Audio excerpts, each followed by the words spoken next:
Well, good morning from the East Coast of the US and good afternoon European time. Today's program with Major General Andrew Rawling will last about an hour. We'll have an opening conversation from him, and then we'll continue from there with a question and answer session. We do have the question and answer option at the bottom of the screen for you to submit questions, though we do have a number of questions that have already been submitted by audience members. But please feel free to submit those, and we may have a chance to include them in our conversation with General Rawling. As a final note, we've disabled the video and the microphone and the chat function. So in order to communicate, please go through the question and answer session. If you have any questions or want any follow-on information, please email our program manager, Brendan Cheney, at bchaney, that's C-H-A-N-E-Y, bchaney @tamu.edu. So thank you all for being here. It's a real privilege for us to have Major General Andrew Rawling with us. General Rawling is the U.S. Army Southern European Task Force Africa Commander and is the U.S. Army Europe and Africa Deputy Commanding General. He graduated with a degree in engineering from the University of South Florida in Tampa and was commissioned as a second lieutenant in 1989. His first assignment was at Fort Ord, California, where he began his Army career with the 7th Infantry Division as a platoon leader, where he also participated in Operation Just Cause in Panama. He subsequently served in the 1st Ranger Battalion, 75th Ranger Regiment in Savannah, Georgia, the 1st and 3rd Infantry Division in Germany, 6th Ranger Training Battalion in Florida, and as a Vietnam MIA POW team commander for JTF Full Accounting in Hawaii. Upon completing staff college at Fort Leavenworth, Kansas, General Rawling served in Vicenza, Italy with the Southern European Task Force and deployed for 2 tours in Iraq and Afghanistan with the 173rd Airborne Brigade during Operation Iraqi Freedom and Enduring Freedom. He subsequently commanded the 3rd Battalion, the 187th Infantry at Fort Campbell and Iraqi Freedom before becoming the infantry branch chief and attending National War College here in Washington, D.C. at Fort McNair. General Rawling brings a wealth of experience, operational, and then in his role now in Africa, we're anxious to learn about that command and how he's engaging around Africa. So to begin with, we'd like to open up with a few minutes of opening comments from General Rawling, both to introduce himself and give his opening comments, and then we'll begin a conversation. General Rawling, sir, please, over to you. Well, thank you, sir. It's a pleasure to be here this afternoon. Good morning and good afternoon for everyone who is logged in from across both the United States and from some of those of our compatriots here in Europe as well. As General Silveria says, I am General Rohling. I'm the commander of the Southern European Task Force based out of Vicenza, Italy, and the deputy commander for Africa of the United States Army Europe-Africa, which is based out of Wiesbaden, Germany. So a little bit of 2 jobs. That long bio that the general read, the short of it is I've been in the Army now about 32 years. I've been stationed from Hawaii to a couple tours in Vietnam and a couple long time in Europe.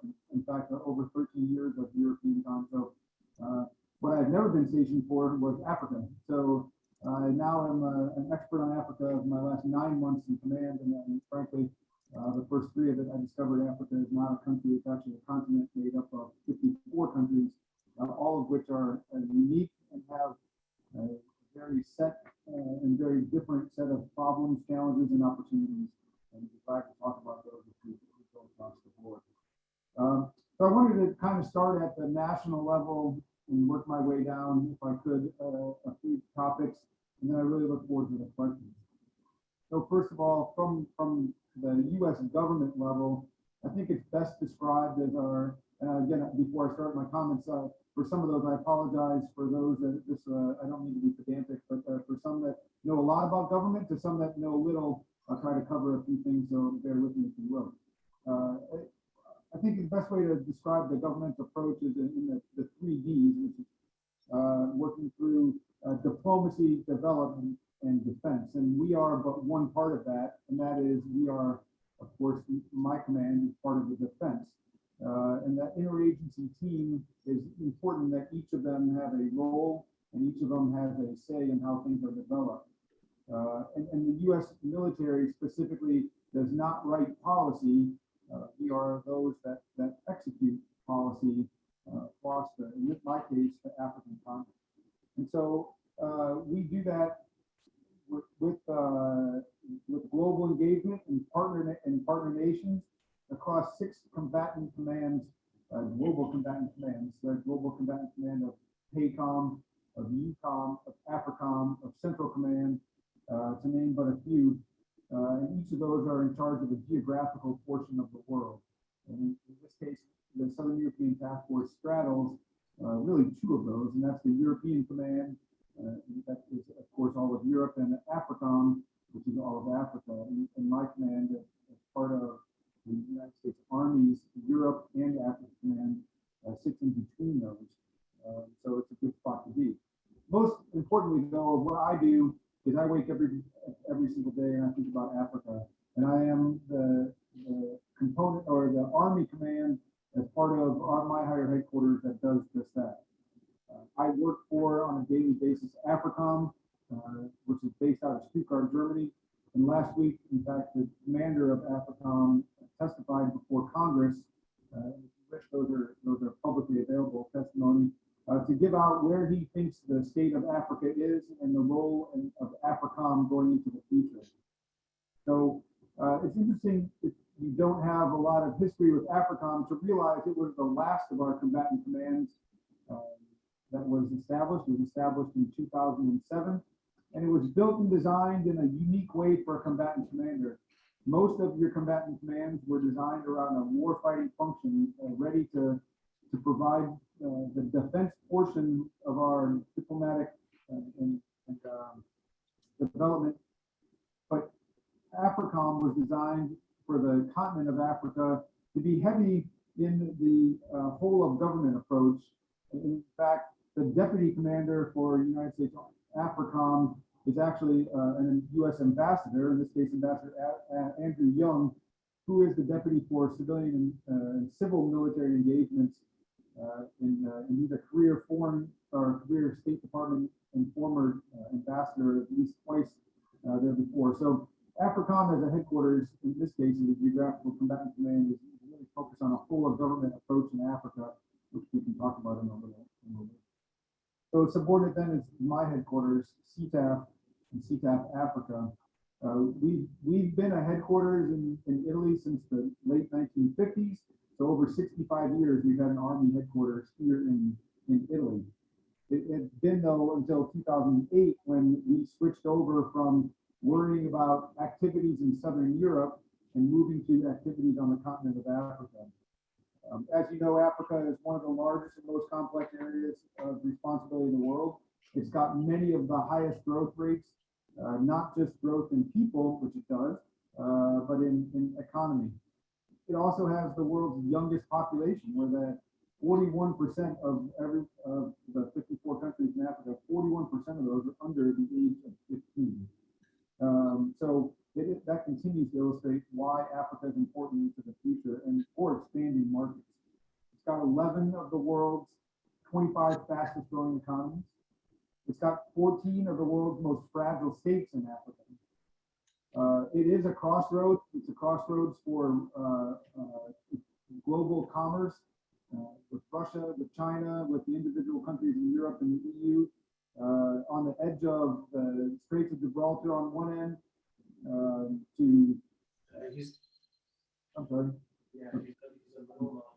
from one end all the way down to the straits across to Djibouti on the other. So, and the Mediterranean, the North, and the Pacific on the east, and the Atlantic on the west. It is a vitally important. China and Russia are heavily invested in Africa, and they continue to expand their influence. China is probably the largest trade partner across Africa, while Russia continues to be the largest arms supplier across Africa. Africa, as a continent, has got all sorts of areas of political unrest, ethnic conflict, humanitarian crisis, violent extremism, and risks to the United States. Africa is vitally important to our U.S. political, economic, and military interests across the board. And of course, there is no global security without a safe and stable Africa. So it is an important place to be. So let me talk a little bit about where the Army itself is in Africa. SETAF Africa directs and supports activities with our partner forces in 53 of the 54 countries. Egypt is the one that when I'm always talking one short, Egypt belongs in a global combatant command category to CENTCOM, Central Command, as it influences more of what happens in the Middle East than it does on the continent itself, although there's areas where Egypt is definitely a key player. Our activities revolve around conducting partnered exercises, security force assistance, and engagements with the land forces commanders across the countries as well. And we are we are Africom's only JTF Joint Task Force capable deployable headquarters for a crisis that may happen on the continent, as the evidence in when the SETAF headquarters deployed in 2003, 2004 to Liberia for the unrest then, and most recently in 2014 for Ebola, the Ebola crisis that many of you may remember. One of the biggest things that we do as the United States Army is exercises, and in fact, we're on the cusp of the largest exercise in Africa, and that being African Lion 21, where we will partner with Tunisia, Morocco, and Senegal to conduct an exercise involving over 13,000 soldiers across those three countries. To exercise many opportunities for medical training, combat arms training, humanitarian assistance training, and for the first time, really involve the North Atlantic Treaty Organization, NATO, and the countries that bound the Mediterranean to our north. Another large part of what we do at Southern European Task Force is security cooperation. It is the cornerstone of our sustained engagements. In fact, before COVID, we had over 183 security force assistance events, over 33 of those countries in that fiscal year. So opportunities to provide training in transportation, medical, to gain just a few. And then lastly, we do a fair number of engagements across the country, both virtual and in person. In fact, I just returned on Friday from a quick trip into Africa, where I spent some time in Senegal, the Gambia, Cote d'Ivoire, and Niger, meeting with land force commanders, understanding their needs and requirements, and looking for opportunities for the United States and the United States Army to engage.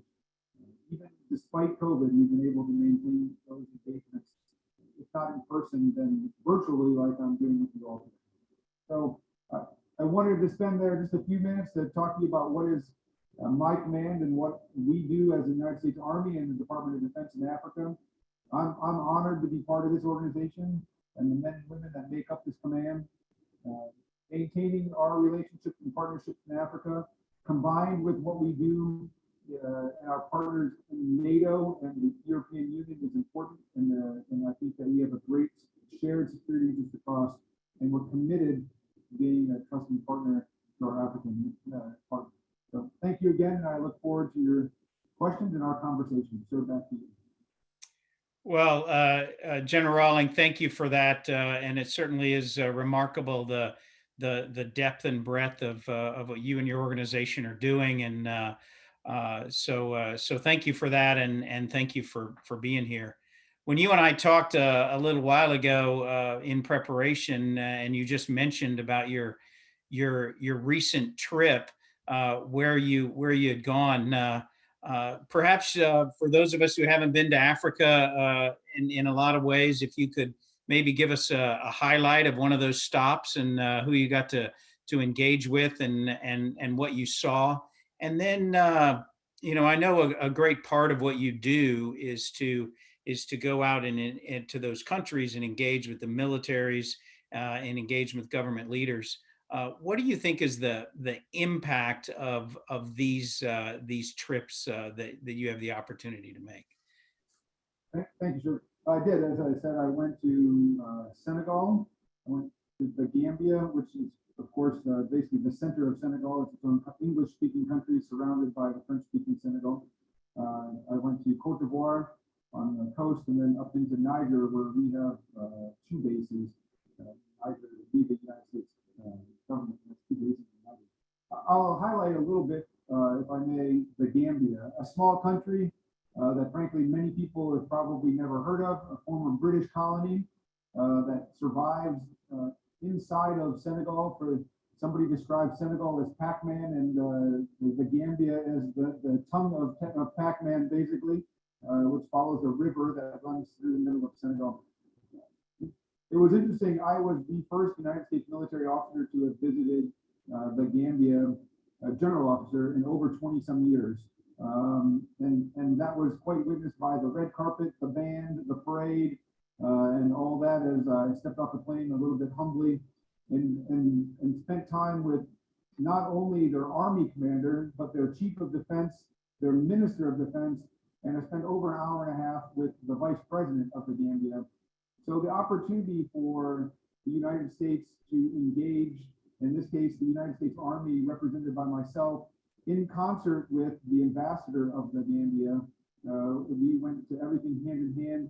It was an opportunity of me not as much to move forward military agenda, but to reinforce the ambassador's country plan for development in the Gambia. And so to understand where the Gambian military supports their own governmental policies was quite helpful. And in fact, it was able, again, in the whole government approach, there was a great opportunity for me to reinforce that for the Department of State. And it was a great opportunity for us to understand the capabilities and capacities of the Gambia. They are a large exporter of peacekeepers across the continent and globally. And so to understand where their challenges were to increase that capability was very important. And I think they are a country that punches a little outside their weight class in terms of peacekeeping in Africa, and helping that move along was helpful for, I think, for all things. Over. Well, great. Thanks. It sounds like a great trip. Let me change the focus a little bit, probably from Africa. You know, we're here with the Bush School of Washington, D.C., of College Station, Texas A&M, and a lot of folks that are attending this school, the students that we have that are really interested in public service and public service careers of a lot of variations. And the Bush School has a legacy of 3/4 or so of going into public service. So if you could divert perhaps for a minute from Africa and talk to that group about that decision of yours to be in the military, not just to join and begin a career of public service, but the decisions later to remain in a career of public service. So some of these students that are making some of those decisions now. Thank you, sir. So why did I join the Army? I can guarantee you it was not for the money. So for those of you who spend time in the military, you know that you don't do this for the pay. I came from a family that had a long military service as a traditional activity. But for myself, it was really an opportunity for me to do something that every day I thought mattered, that gave me a job that had a real purpose, that wasn't just making money. It was an opportunity, and continues to be an opportunity, to do something for our country. I get an opportunity on a personal level to not only, I don't make policy, but I absolutely acknowledge and watch where policy happens when the rubber hits the road, or the boots hit the ground, as they say. And it's a way to make a real difference globally. As you read in my bio a little earlier, I've been assigned a few places across the world. And it's been a great opportunity for me to see what a great idea in Washington looks like when it executes in a place like Afghanistan and Iraq. And frankly, from a military side, the military is a true meritocracy. as you well know, in America, for a lot of reasons that started in the revolution, we don't have kings and queens and no princes. So you could come from the most abject poverty, and if your skills and ability are there, you can become a four-star general or whatever you want, because the military is a meritocracy, and I think that's one of the benefits of where we stand. And then lastly, what I like on as much of a personal level is every single day you do something just a little bit different, and you do it with great people. So for me, so that kind of is along the line. I think whether you do it public service in the military, or whether or not you do it in government, or whether or not you do it for some other organization, I think those transcend across both of those or all those organizations.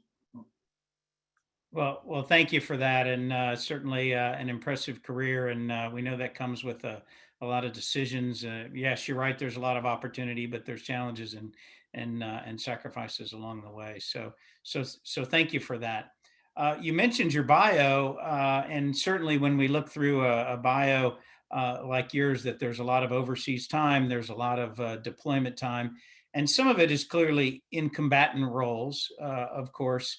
But some of it is not, like the role that you're in now and other ones that you've been in. So from that experience, could you talk about how you've seen the military's role in foreign relations and in foreign policy? Yes, sir. So I think as we talked a little earlier on, the military does not make foreign policy. So what in a sequence of events, of course, there's the government decides, but then that being the legislative branch and the administration that designs and defines our policy, and then the military supports as one supporting arm of executing that policy. And so over the course of my time in deployments, when there's a clear policy with a clear end state, the military executes in a manner that moves towards an active end state. And I think history has shown, there's plenty of books on it, and I'm not talking even today, I'm talking previously, when policy is a little unclear, then sometimes the military struggles to execute because they're challenged a little bit in the end state. And so it's important that all areas of our government are aligned correctly. But most importantly, the military does not set policy. So we execute policy.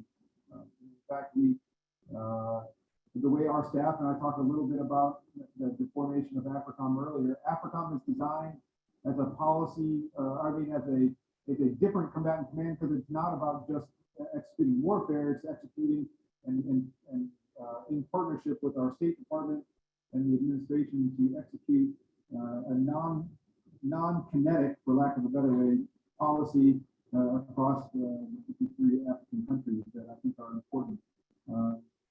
In the end, no matter what we do, as much as the military is there to fight a war, we're also there to protect facilities and our personnel overseas. Much of what we do is about making sure that Americans that are in Africa are safe, that America's interests in Africa are safe, and we do that in concert with our embassies across the globe. So I hope that answers the question. We are absolutely not a policy body. Right. No, I think that does, and I think it's important distinction. And a lot of students that we have here in Washington, D.C., as well as College Station, are interested in careers and jobs in foreign policy roles. Can you talk about, from your experience now with Africa, about the importance of Africa and the importance of engagement that you see, and why that might be an area of getting into foreign policy and foreign international relations might be something that we want to focus on? Well, thank you, sir. Well, Africa is without a doubt, and we have a tendency, first of all, to talk Africa. Like I said, I joked earlier, but it took me a while to realize Africa is not a country, it's a continent. But we talk Africa in its totality, but it is the 54 independent countries, each of which has a role, a global role, and that collective global role is very important today, and it's growing. It's growing politically, economically, militarily. It's, again, the fastest growing economy, many of the fastest growing economies, and definitely the populations across the world. It is the intersection of international commerce. A lot of opportunities with our main competitors, the United States' main competitors in China and Russia, both of which have active roles in the continent of Africa and in the world of global power competition, GPC. That's very important that we maintain our role, the United States' role, across that continent, not just for today, but into the future. It is, if you look on a map where Africa sits, it's the southern flank of NATO, and all the importance that brings to our European counterparts, which is where a large part of our global economy comes from. A little bit, I joke, if I were to go to Poland and talk about what's the main threat for Poland, they'd be quick to tell you that it's Russia. If I went to France and asked what their main competitor and concern was, they don't talk Russia, they talk Africa. If you talk to Italy, they don't talk Russia, they talk Africa. So that tie for us and the security of our European allies is equally important to make sure that we have a safe and stable African continent as well. Yeah, thank you for that.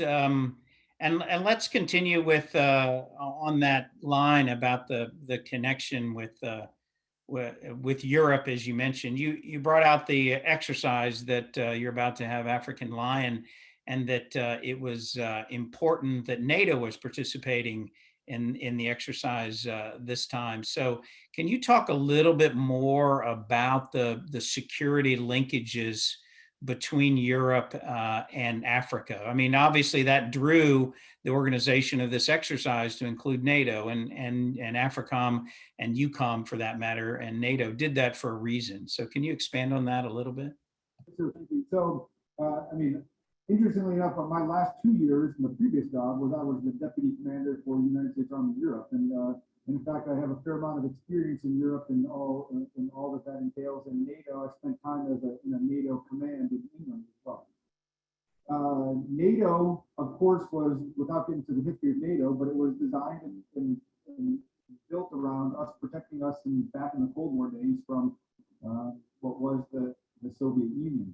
And now much of NATO is as much as we're worried about, as NATO is worried about Russia, they're worried about a 360 NATO, structures and concerns of where there's a threat, not just from now Russia, but from multiple different levels. And the biggest of that, of course, is to their south across the Mediterranean in Africa. And the way on the United States side, where we draw our geographic combatant commanders, there's a line that kind of goes through the Straits of Gibraltar all the way through the Mediterranean. And we think of militarily activities in Europe as one command, EUCOM, to our north, and then we think of activities in Africa to Africom. The reality is they're linked, inextricably linked between the two. If we think that if Russia was to do some activity in Europe, that there's not a tie to what Russia is doing in Africa, I think we'd be a bit naive. And in fact, as the exercise that you're talking about, African Line 21, which we're starting here next month, we designed the enemy scenario to specifically link us to Europe and work through the conflicts that would ensue if we were trying to do a large-scale warfare, both in Europe and on the edges of the continent, so that a European enemy would want some of the resources basing and freedom of movement that would come through the Mediterranean. So they have to be linked together. And so we're going to exercise that for the first time. And NATO is working in that direction as well, as they push their NATO strategic direction south, which for the first time, NATO Command has actually put a policy, or at least a view of what should happen on the southern flank of NATO. And that southern flank is, of course, Africa. So I think they are inextricably linked, and we're starting to exercise that in a level that we haven't done in the past, and we're gonna learn some great lessons here in the future. Yeah, I think that's really interesting, and really says a lot about probably the future direction for NATO and what they're considering. You mentioned when we talked earlier about the JTF headquarters, the Joint Task Force headquarters capability that you have, that you're both, exercising toward and certifying. We certainly see a lot in the media that about Africa, partly because of the size of the continent, that there are many crises that happened around Africa that range from a humanitarian crisis of natural disasters, et cetera, attacks in certain locations, certainly COVID and Ebola, different hurricanes, cyclones, et cetera. Can you talk about your headquarters' role in crisis response? When we see those in the media, what could we expect from your headquarters?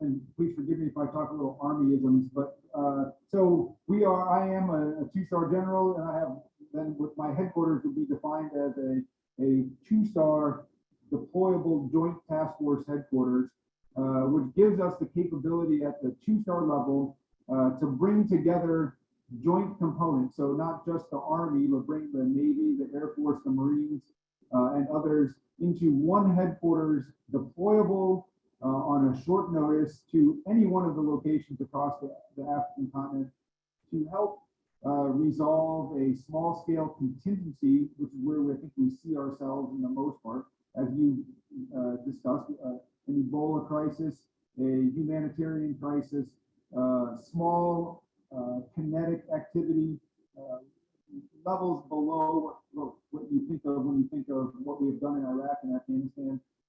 So it gives the Africom commander the capability to have a headquarters that can use all elements of our Defense Department deployed into Africom or the African continent to protect facilities, to protect our personnel, to resolve the humanitarian crisis with the capabilities that are inherent inside that level of command.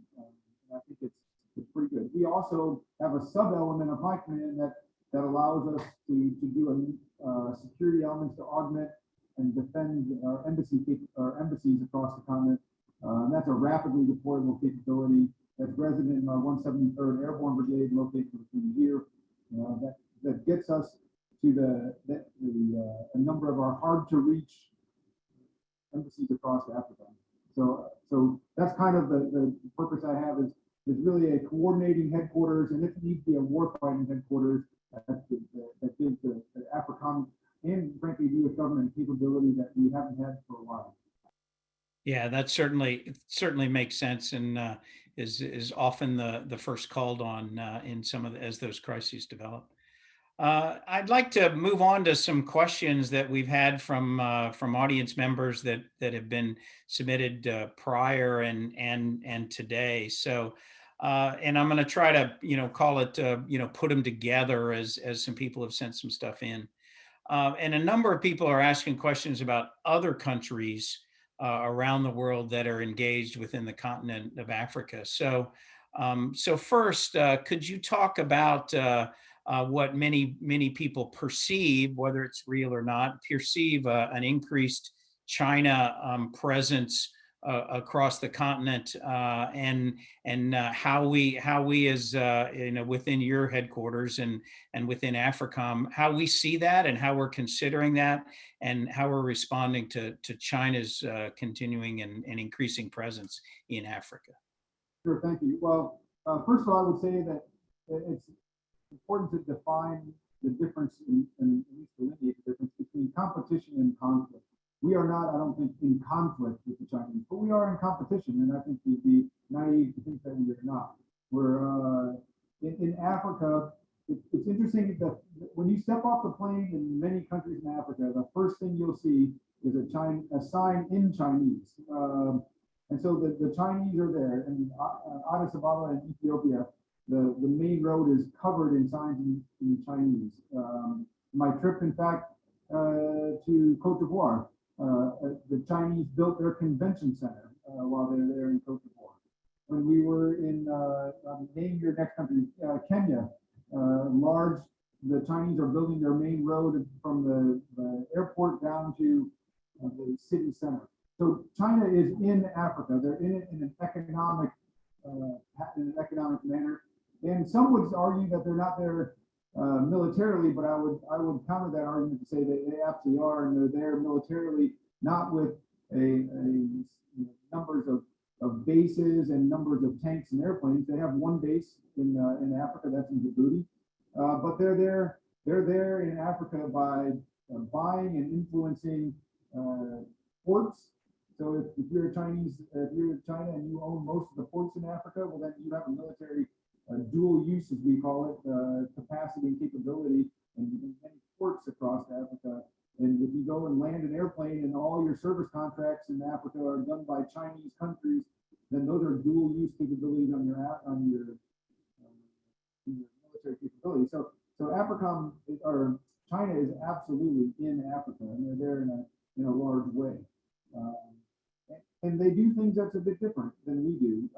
If the United States were to do a development project in Africa, we would coordinate and contract through that country's capabilities, and then we would help them with development. The Chinese, in this case of the Gambia, built their convention center with 90% Chinese laborers. And in fact, all those Chinese laborers are still there, and they now run the convention center. That's not really the way to do development in a country. In other countries, they do what's known as debt diplomacy. Basically, they agree to do a project in that country and then kind of hold that country a little bit hostage by the fact that they owe a great deal of money to China to do their project. So China's there. They're not necessarily the most helpful, and I think the United States has a role to play to maintain democracy across the 54 countries of Africa, and we do that very openly, and we do that in a manner that I think helps the development of the countries across the continent. Over. Yeah, thank you. That's a really interesting discussion regarding competition versus conflict and the methodology that you see China using around. Thank you. But clearly, there's also other countries that are engaged. As you mentioned, 54 countries. That there are other countries that are engaged within Africa, and some of them, certainly are allies. So, could you talk a little bit about how you work, if any, or cooperate, if any, with some of those other countries?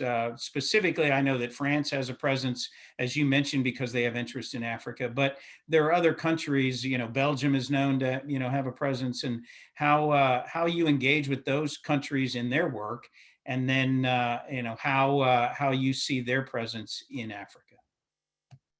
Sure, thank you. Well, I'll answer that in a couple ways. First is I would, for those who this is kind of an arcane fact, you probably not tracking, up until September, my headquarters was the Army Service Component Command for Africom. And that I was, my answer directly to the United States Army in the Pentagon, and I was the Army part of Africom. In September, October, my command joined with the United States Army Europe Command, and combined those two to the United States Army Europe and Africa. And so for the first time, as an Army, we connected Europe to Africa.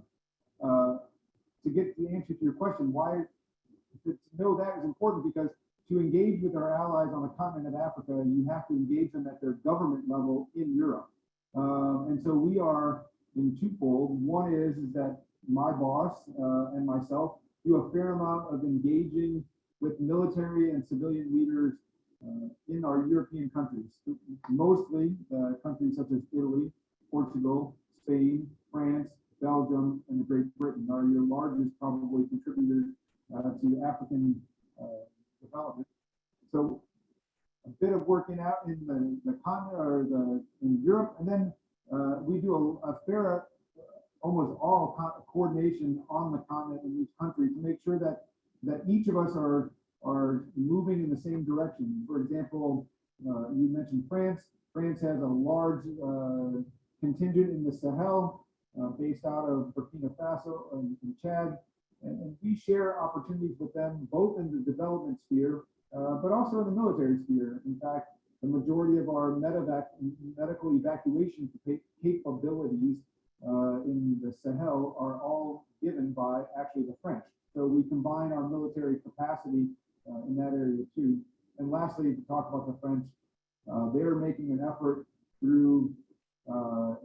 organization out of Dakar, Senegal, called the PAWA, the Partnership for Action for West Africa. And really, it's a way that led by the French that helps synchronize all the development and military activity that's going in Western Africa. So, like many big organizations, sometimes the left hand doesn't know what the right hand is doing. This is an effort to bring those two together and make sure that we're moving in the same direction, both from the capitals in Europe to actions on the ground on the continent. Over. Yeah, thank you. And then certainly if you draw some connections here with the competitors, countries that are in Africa, the allies that are in Africa, so that sort of brings us back to the U.S. policy, as we mentioned in the beginning. Could you hit what Africom, as your boss sees as the priorities, what you and your boss see as the priorities within Africa? Thanks, sir. So really, I'm not trying to hesitate for a second because I'm putting through my brain because I get different priorities. I'm funding different priorities. Actually, so I'm just going to try to consolidate where we're going in the right direction. A safe and stable Africa is the #1 priority of our headquarters, and getting to a safe and stable headquarters or continent is paramount in where we're going to do that. So we do that by trying to make sure that we have influence and access across the 53 countries. So defined influence and access, meaning that we have the ability to influence activities of each of those governments, really mostly from a military perspective, that we are all moving in the same direction, all 53 countries with a shared goal. And access is that we provide an ability for the United States to get from point A to point B across the continent. So as an example, in the news in November, there was an American missionary that was captured by some nefarious organizations in Nigeria. In order to rescue that person, it took the ability to overfly countries such as Algeria, not always our a country that we deal with a lot, but we had the access to fly over Nigeria. We had the ability to stage in Niger military forces to get there, and then we were able to Nigeria allowed us to conduct the operation in sovereign territory. So getting all those together is influence and access, and that's hugely important for us to be able to protect our people and our facilities across the continent. Developing and maintaining economic opportunities, another one of the Africom commander's priorities, and that is done through maintaining stability and a sense of security across the country. So those are just a couple more off the top of my head, and if there's more questions on some of those, I could try to get into those. No, I think that explains it, and I think that as you opened up about the very nature that probably from too often our perspective of Africa is that we, as you mentioned, right, vast continent, all the countries, all the regions, all the climates, that there is a lot of difference to be considered. So thank you for that. Could you, in execution of those priorities and execution with around Africa, certainly your headquarters, and as you mentioned, the U.S. ambassador that is the deputy of Africom, it clearly shows that the function within Africom is a whole of government, interagency effort. So could you talk about how you do that around Africa to work as an interagency with interagency solutions for things within Africa? Sure, thank you, sir. So yes, like I said, the commander of Africom is a 4-star general. His deputy is a former ambassador from an African country. So together, as they laid out their policies, then those two are informed as a team as we move forward. On my staff, I have a political advisor, which is a career State Department Secretary of State Department individual, formerly Deputy Ambassador for Madagascar.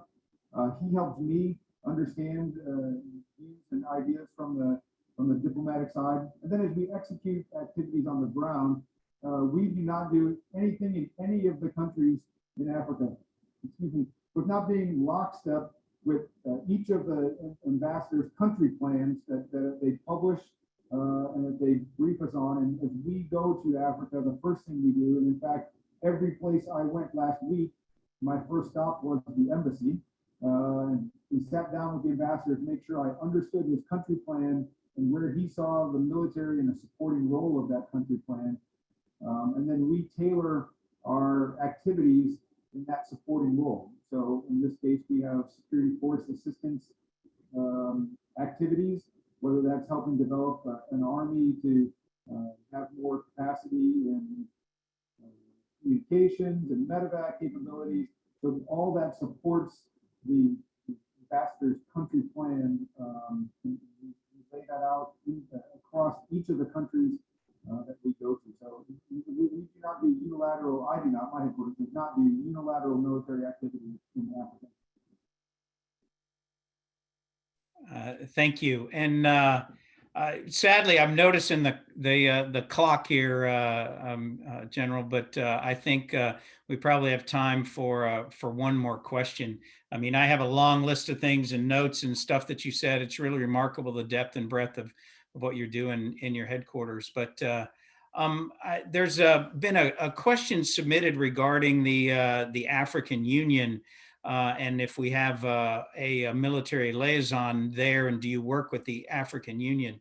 So that's a specific question, but also if you could talk a little bit about that and perhaps the role of some of those other organizations, you know, such as the UN, African Union, other groups like that that you find your time working, that are not countries, that organizations that you find yourself working with. Thank you. Thank you, sir. So the African Union has their headquarters is in Addis Ababa, Ethiopia. We have a U.S. ambassador to the African Union, so it's its own ambassador. It's not many countries happen to use their shared ambassador. The ambassador for Ethiopia is also their ambassador to the African Union. We, the United States, do not. So it puts the importance of the AU is fully from the State Department side. We don't have a military deputy in the AU, but we are tied deeply into them through the United States mission, the United States Military Observation Group, which is basically our participation in peacekeeping, where we have military officers that work with the AU, the African Union peacekeeping missions across Africa in roles as minor as a supply officer, in some cases too as supportive as the deputy commander in other areas as part of the AU peacekeeping operation. So we are, I think, tied well into the AU, as well as many other organizations that are there. ECOWAS being one, try to figure out that acronym, but ECOWAS, I'll leave it for the population to figure that one out. West African states is the last part of that, but so the short is, sir, to your question, yes, we're tied in with many different organizations. With the Office of Security Cooperation at each individual embassy deals directly with my country officers. Each one of the countries of Africa, I have a desk officer that works those specific issues, and we're tied in, I think, pretty well across the board. Well, thank you for that. And what I'd like to do now, General Rawling, is just give you a minute to wrap up. Any closing comments, perhaps to students or to the broader audience, but give you a moment to close out your thoughts, sir. Sure. Thanks, General, and I appreciate the time and the opportunity today. I guess the few comments I would put in the end is somewhere where I started. First is Africa remains important. Many people don't think about it, but the reality is that Africa is important to the United States. It's important to global security. It's a continent, 54 countries, that have a significant number of opportunities, and they currently, in fact, have a significant number of challenges as well, but we need to work through each and every one of those.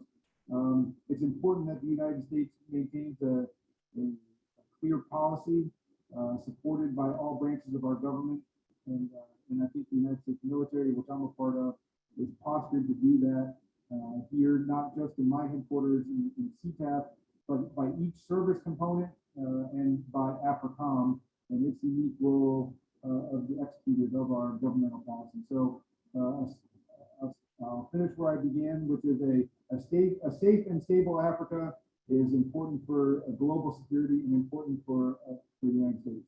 So again, thank you, and thank you for our audience for spending some time with us this afternoon. I have a great public relations office and a public affairs officer.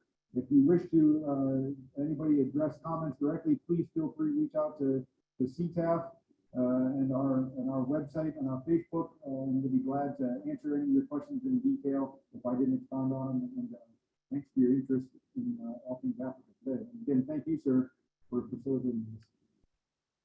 Well, thank you, sir. Thanks today for Major General Rawling joining us from Italy. Sir, greatly appreciated, not just today, but for the work of your team and your headquarters there. And thank you for your service. And for all of us joining today, thank you for being with us. You can certainly check us at Bush School in Washington, D.C. On bush.tamu.edu/DC for our next upcoming events. But thank you all for joining us today. And thanks again for General Rawling. So thank you.